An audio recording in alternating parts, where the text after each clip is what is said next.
आप नमस्ते, सत श्री अकाल। दोस्तों, मैं रशीद खान अपने शो सुलगते सवाल और सुनिए सरकार के साथ फिर आपके सामने हाजिर हूँ। दोस्तों, अपने इस शो के अंदर हम कोशिश करते हैं उन मुद्दों को उठाने की जिनका सरोकार आम भारतीयों की ज़िंदगी से हो, आप लोगों की ज़िंदगी से जुड़ा हो, हम लोगों की ज़िंदगी से जुड़ा हो, देश हिस्से और जनहित से जुड़ा हो, जिसे गोदी मीडिया नहीं दिखाता है। उन मुद्दों पर हम बात करें और आईना दिखाने की कोशिश करें उन सांप्रदायिक ताकतों या फासिस्टवादी शक्तियों को कि जो आम आवाम के दिल की बात नहीं सुनती हैं बल्कि अपने मन की बात करती हैं। मगर यहाँ हमारे शो में बात की जाती है आम जनता की बात, आम लोगों की मन की बात। चलिए आज चर्चा शुरू करते हैं, मगर चर्चा शुरू करने से पहले मैं ये कहना चाहता हूँ कि आज जो हमारी चर्चा का विषय है वो सिर्फ श्रमिकों से नहीं जुड़ा हुआ है। जो प्रवासी मजदूर हैं या गरीब इस लॉकडाउन के चलते जो परेशान हो रहे हैं उनसे ही नहीं जुड़ा है, बल्कि ये जुड़ा है हर उस आदमी से कि जो भारत के संविधान में जिसकी आस्था है, जो भारत की जमहूरियत को और बाबा साहब के संविधान को लेकर कभी ना कभी किसी ना किसी मोड़ पर खड़ा हुआ है, किसी भी शांतिपूर्ण आंदोलन में अपने अधिकारों के लिए लड़ते हुए संविधान को जिसने अपने हाथ में लिया है। तो आज उसी संविधान को बचाने की बात भी यहाँ की जा रही है। चर्चा शुरू करते हैं दोस्तों।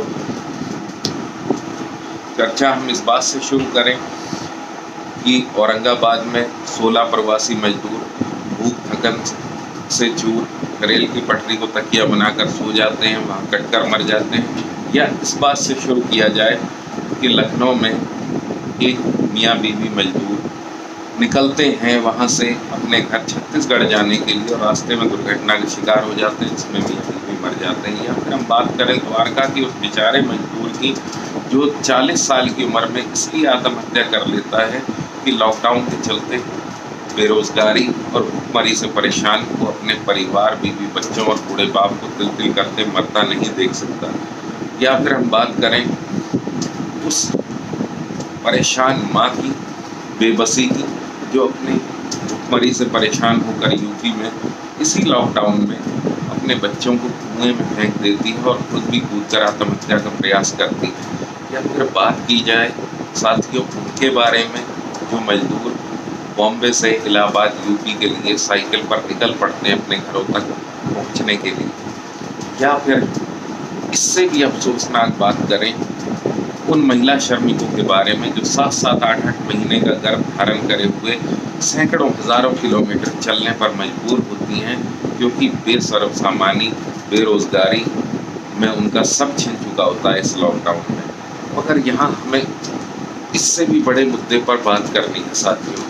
यहाँ बात हमें ये करनी है कि क्या सरकार इन मजदूरों के दर्द को समझ पा रही है। जो सरकार लॉकडाउन से पहले दावा कर रही थी कि वो इनको दाना पानी मुहैया कराएगी, रहने का आसरा मुहैया कराएगी, वही सरकार इनको जिसके FCI के गोदामों में इतना अनाज भरा पड़ा है कि अगर पूरे मुल्क को वो बिठाल कर 1 साल खिलाना चाहे तो उसके खजाने में कोई कमी नहीं आने वाली। और उसी FCI के गोदामों का ये हाल है कि वहाँ पर सरकारी अधिकारियों की लापरवाही के चलते लाखों टन अनाज बारिश में सड़ के चला जाता है, मगर वो एक वक्त का खाना या राशन मुहैया नहीं करा पाती है देश भर के गरीब प्रवासी मजदूरों को, गरीब जनता को। तो क्या इस सरकार का रवैया मजदूरों को देखने का कुछ और है?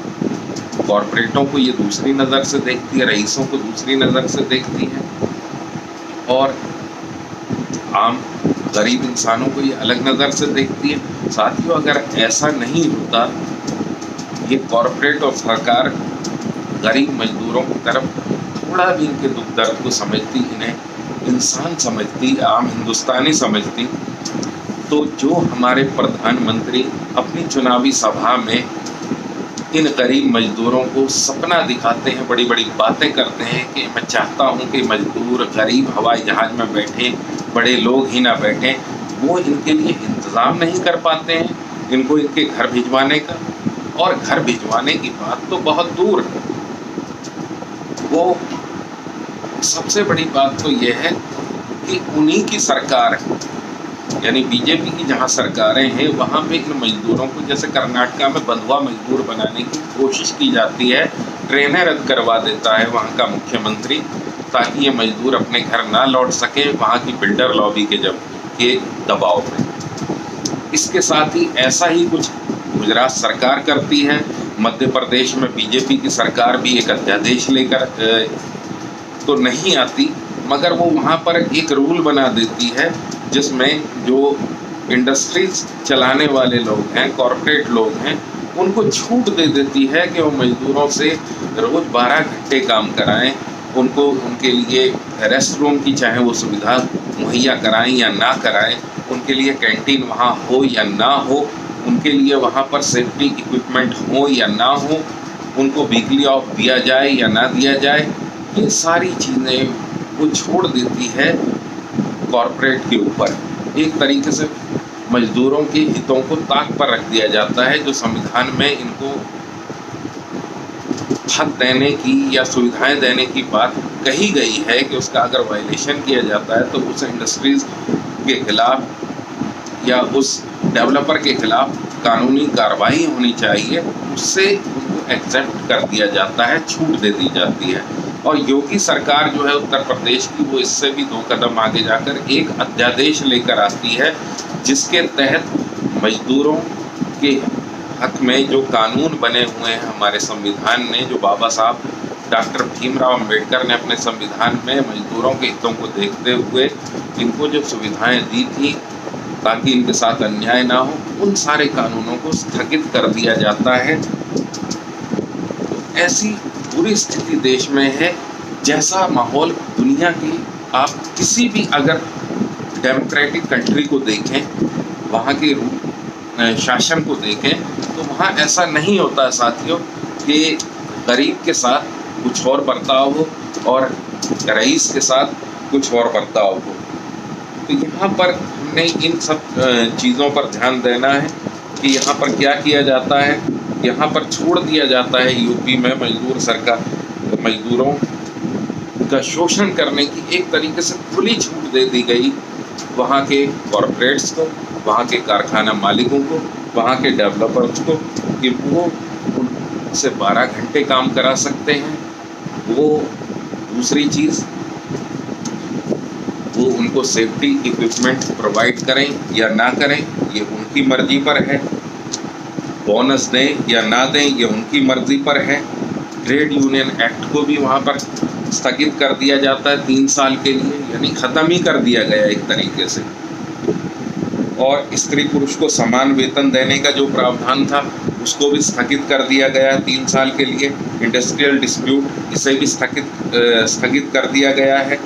वर्किंग कंडीशन से संबंधित सारे प्रावधानों को स्थगित कर दिया गया है। एक तरीके से मजदूरों को इंडस्ट्रीज मालिकान, डेवलपर्स और कारखाना मालिकों और कॉरपोरेट्स के हाथों में बेच दिया गया है बंधुआ मजदूर की तरह।